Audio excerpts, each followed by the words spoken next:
ஜாதகத்தில் 6, 8, 12 சந்திரன் நின்ற பலன்.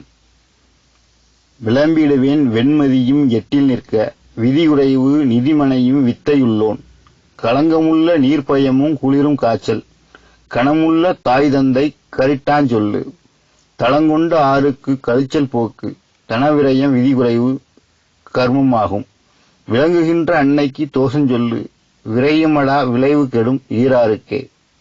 இப்பாடலின் பொருள்: வெண்மதி அஷ்டமஸ்தானம் எனும் 8ஆம் இடத்தில் நிற்க குழந்தைக்கு ஆயுள் பலம் குன்றும், பொன்பொருள் உண்டு, வித்தை உண்டு, ஆனால் நீர்ப்பயம் குளிர்காய்ச்சல் உண்டு, தாய் தந்தையருக்கு அரிஷ்டம் ஏற்படும்.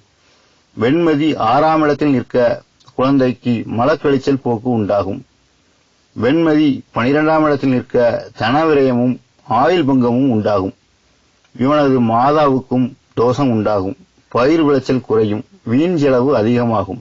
இப்பாடலின் விளக்கம்: 6, 8, 12ஆம் இடங்கள் ஜோதிட சாஸ்திர நியதிப்படி துர்ஸ்தானங்களாகும். இவ்வீடுகளில் நிற்கும் எந்த கிரகமும் தீமை செய்யும் என்பது யாவரும் அறிந்த உண்மை.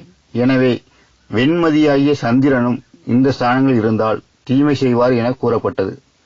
6ஆம் இடம் ரோகஸ்தானம் என்பதால் குழந்தைக்கு மலக்கழிச்சல் நோயும், 8ஆம் இடம் ஆயுள் ஸ்தானம் என்பதால் ஆயுள் பங்கமும், 12ஆம் இடம் விரயஸ்தானம் என்பதால் தனவிரயமும் உண்டாகும் என முனிவர் கூறுகிறார். உண்மையும் அதுவே. இதுபோன்ற புலிப்பாணி சித்தரின் பாடல்களையும் விளக்கங்களையும் அறிந்து கொள்ள எமது சேனலை சப்ஸ்கிரைப் செய்யவும். நன்றி.